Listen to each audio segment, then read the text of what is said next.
The mirror that showed someone else's reflection. If you think this story won't keep you up tonight, think again.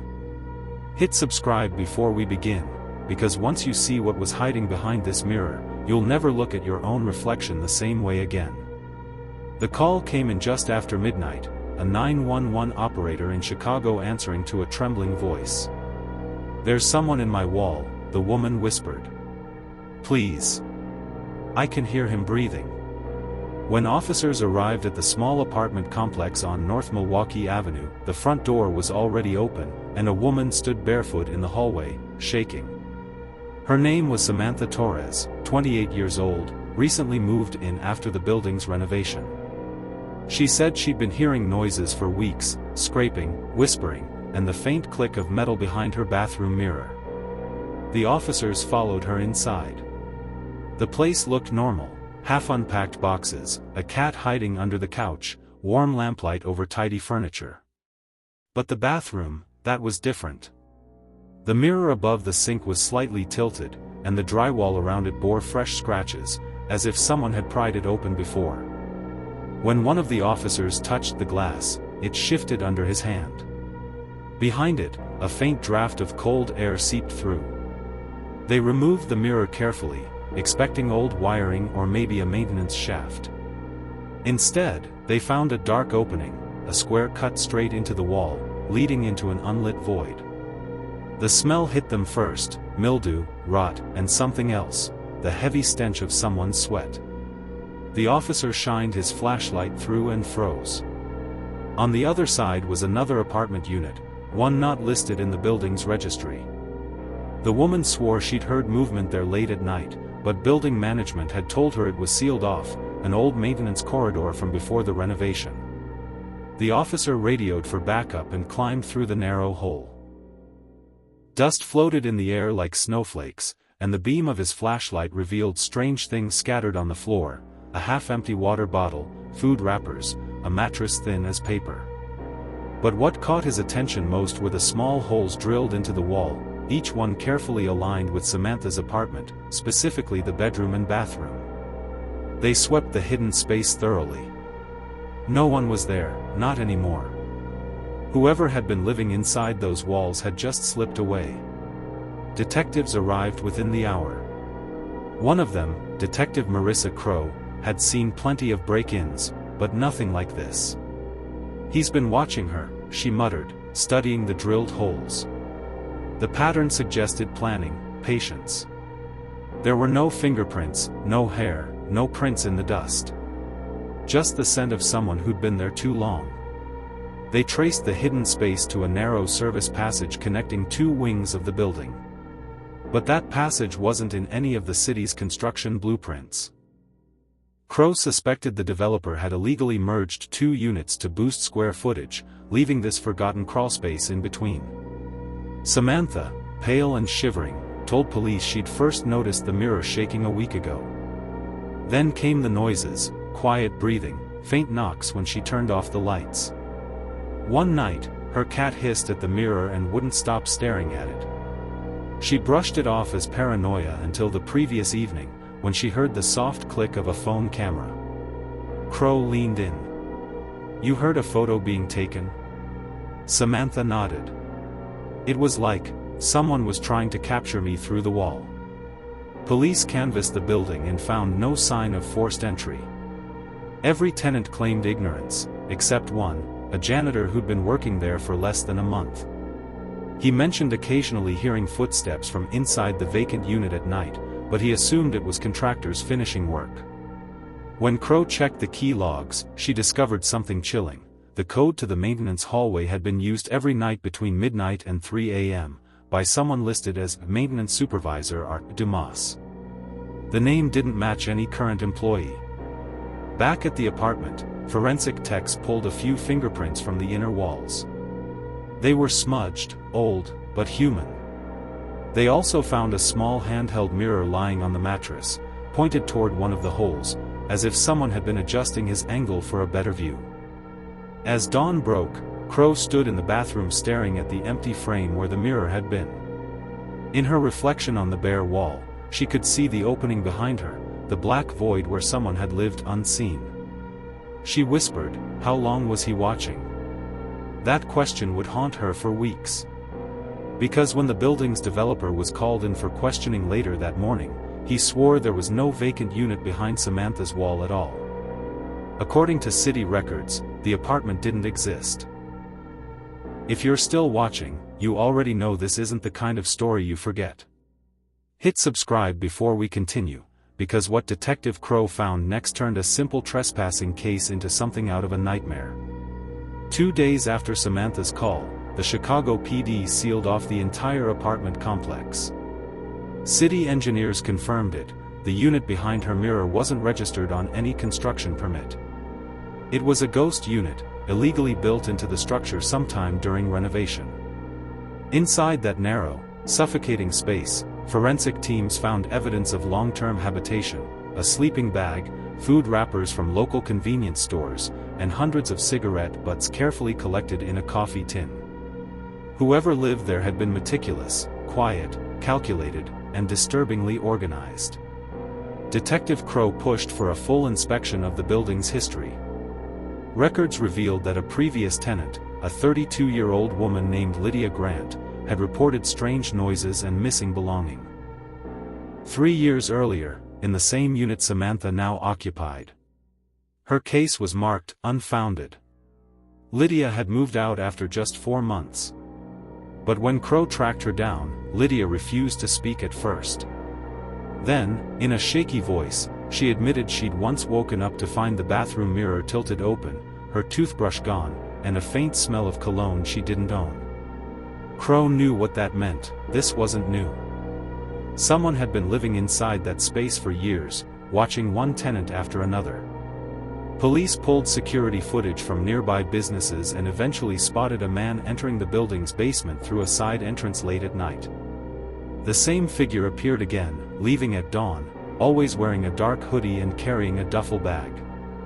When they enhanced the footage, his face was partially visible, middle-aged, thin, with a faded scar down his jawline. Facial recognition flagged a possible match: Raymond Dumas, a former construction worker who'd been employed by the building's renovation company in 2017. He'd been fired after multiple complaints of stalking and trespassing but had vanished before any charges were filed. Crow's gut turned cold. The name matched the access code log: Maintenance Supervisor Art Dumas. He wasn't an employee. He was the ghost inside the walls. That night, police raided the building's basement, searching for any sign of Raymond. They found his makeshift nest behind an old boiler room, food supplies, spare keys, and a tattered notebook. Inside the notebook were sketches of the apartment layouts, annotated with phrases like "good angle," "bathroom light," "watch 2 a.m., and "don't be seen." Each page had dates, stretching back almost 5 years. The last entry read simply, "She knows." Meanwhile, Samantha was relocated to a nearby hotel for safety, but she couldn't sleep. Every sound, the hum of the air conditioner, the creak of a door, sent her pulse racing. She told Crow she'd felt eyes on her for months. Now she knew she hadn't been imagining it. Forensics uncovered a set of miniature holes in the walls leading to hidden peepholes, some lined with bits of black tape to disguise light reflections. In one corner, they discovered a mounted phone charger, connected to an external battery pack, positioned perfectly to film through one of the holes.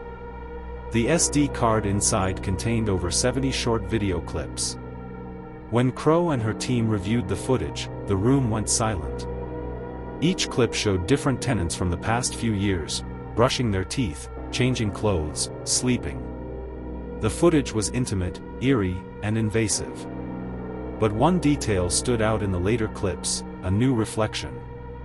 In several videos, the man recording had captured himself briefly, his hollow eyes visible through the mirror's edge. Crow froze the frame and leaned closer. "He's not filming just them," she whispered. "He's documenting himself watching them."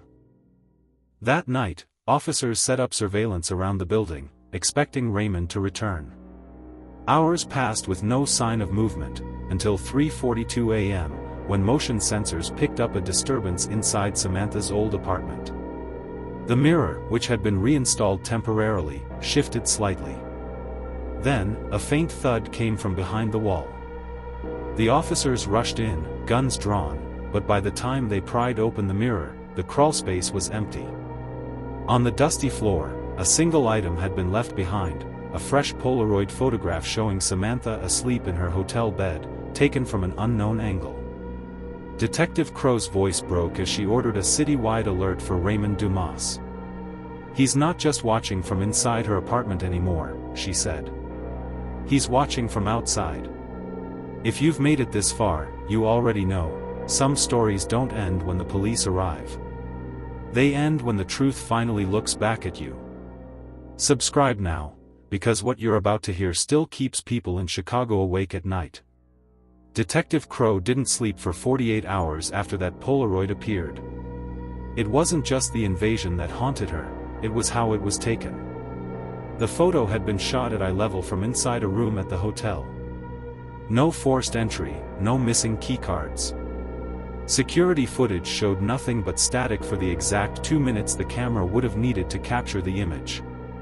Someone had disabled the system. Someone with access. The next morning, Crow met Samantha in the hotel lobby. She was pale, eyes ringed with exhaustion. "He's still watching me," she whispered. "I can feel it." Crow promised her extra patrols, but as she spoke, she noticed something strange, a cleaning cart parked at the end of the hallway, unattended. On top of it, a folded towel. Beneath it, the glint of a small lens. The room erupted in motion.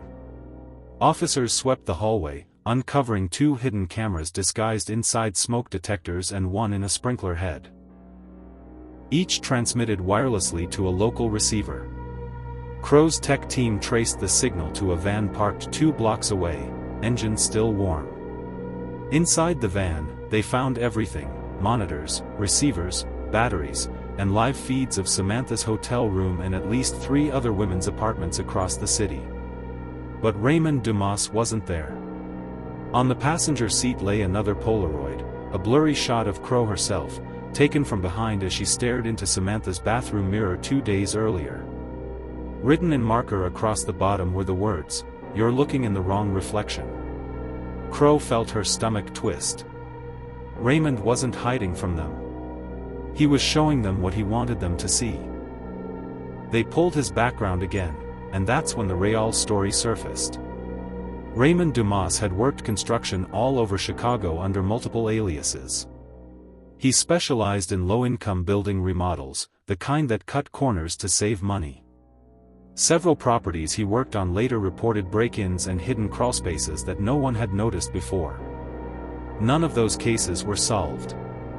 He'd been using renovations to carve secret passages, inside walls, behind mirrors, under stairwells, and living inside them long after tenants moved in. Every victim had the same description: strange noises, missing items, mirrors that didn't sit flush against the wall. Crow realized Samantha's case wasn't unique, it was the only one they'd caught in time. 3 nights later, police tracked a signal ping to a condemned warehouse on the south side, a property that Raymond had helped restore years earlier. Crow led the team herself. Inside, the air was heavy with dust and decay. A single corridor led to a row of makeshift rooms, each lined with reflective glass. Every surface, walls, doors, even the floor, had mirrors installed, all slightly angled toward one another. It was a maze of reflections, dozens of crows staring back at her. Then, movement. A shadow glided across the mirrored surface, thin, slow, deliberate. "Dumas," she shouted, her voice echoing. "It's over." The shadow paused. From the far end of the corridor came a voice, low, rasping, calm. "You only see what's shown to you, detective." Before she could respond, a flash of movement, a figure darted through a doorway. Crow followed, gun raised, heart pounding. But when she burst through the final mirror-lined room, there was no one there. Only another Polaroid taped to the wall. This one showed a mirror, and in its reflection stood her. It was taken moments ago. A door creaked behind her. The team rushed in, but the room was empty. No exit, no window, no trace of Dumas. Just a shattered mirror on the floor and that photograph still pinned to the wall. Days passed. The case made national headlines: the man in the walls, Chicago's hidden tenant, the mirror watcher. Tips flooded in, sightings everywhere, none confirmed. Samantha relocated out of state under police protection. Detective Crow returned to her apartment after the investigation closed, exhausted and hollow. That night, as she brushed her teeth, she caught something strange in the mirror, a faint reflection behind her shoulder. Just a blur at first. She turned. Nothing. She leaned closer. The glass rattled ever so slightly under her hand. Her phone buzzed with a new message from an unknown number. No words. Just a photo. It was her bathroom, taken from behind the mirror. And that's where the case file ends. Raymond Dumas was never found. The apartment complex was demolished 6 months later, but workers claimed they still heard breathing in the walls before the final teardown. If you think the story's over, you might want to check your mirror first. And if you're brave enough for what comes next, you know what to do. Subscribe.